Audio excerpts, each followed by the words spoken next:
जी हाँ दोस्तों, हम बात करें निकोलास मादुरो की, जो कि प्रेसिडेंट थे वेनेजुएला के और 3 जनवरी 2026 को अमेरिका द्वारा कैप्चर कर लिए गए। वही निकोलास मादुरो जो कि 2013 में वेनेजुएला के प्रेसिडेंट बने थे और इस उम्मीद के साथ आए थे कि शायद वो कुछ बड़े बदलाव लेके आएंगे, लेकिन ऐसा हुआ नहीं दोस्तों। कुछ चीजें अच्छी हुई तो कुछ चीजें बेकार, और इकोनॉमी वैसे ही तेल के इर्द गिर्द घूमती रही। और अब बारी है सन 2020 की, जब डोनाल्ड ट्रंप अपने पहले चरण के प्रेसिडेंट थे। अभी उन्होंने निकोलास मादुरो पे narco terrorism, cocaine importation and weapons offence के आरोप लगाए थे। इसी के साथ साथ उन्होंने मादुरो पे इनाम की घोषणा भी की थी। फिर अगस्त 2025 में इस रिवार्ड को बढ़ाते हुए अमेरिका ने मादुरो के अरेस्ट पे $50 मिलियन का इनाम रखा। तो क्या ट्रंप का यह दावा करना कि निकोलास कोकीन इंपोर्टेशन में शामिल है, ये सही था? क्योंकि न्यूयॉर्क टाइम की रिपोर्ट के हिसाब से एक्सपर्ट का कहना यह था दोस्तों कि दुनिया में 3 देशों में कोकीन बनता है, और वो 3 कंट्रियां दोस्तों कोलंबिया, पेरू और बोलिविया। लेकिन सितंबर 2025 में अमेरिका इस रिपोर्ट को इग्नोर करते हुए वेनेजुएला के सी पोर्ट्स और नाव को उड़ाना शुरू कर देता है। लेकिन एक रिपोर्ट के हिसाब से दोस्तों ट्रंप और मादुरो के बीच में नवंबर 2025 में एक फोन कॉल भी हुई थी,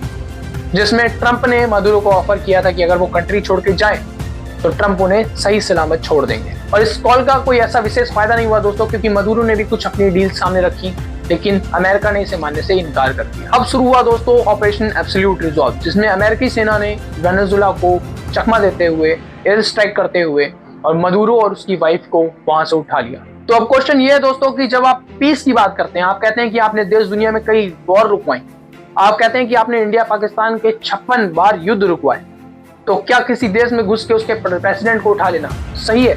और वैसे भी दोस्तों ये कोई नारकोटिक्स का केस नहीं है, क्योंकि डोनाल्ड ट्रंप ने खुद बोला था कि वो वेनेजुएला का तेल हथियाना चाहते। और ये हरकत और हमला, या यूं कहें कि ये अपहरण, किसी मानवता की भलाई के लिए नहीं, कोई नारकोटिक्स के केस के लिए नहीं किया गया दोस्तों। ये किया गया है वेनेजुएला के लिथियम, वेनेजुएला के तेल और वेनेजुएला के प्रीशियस एसेट चुराने के लिए। और अब देखना यह है दोस्तों कि दुनिया की बड़ी एजेंसीज और बड़े देश इस पे क्या एक्शन लेंगे, क्योंकि इस तरीके की हरकत करना, किसी देश में घुस के और वहां के प्रेसिडेंट को उठा लेना, बाकी देश के संप्रभुता पे एक बहुत बड़ा क्वेश्चन खड़ा करता है।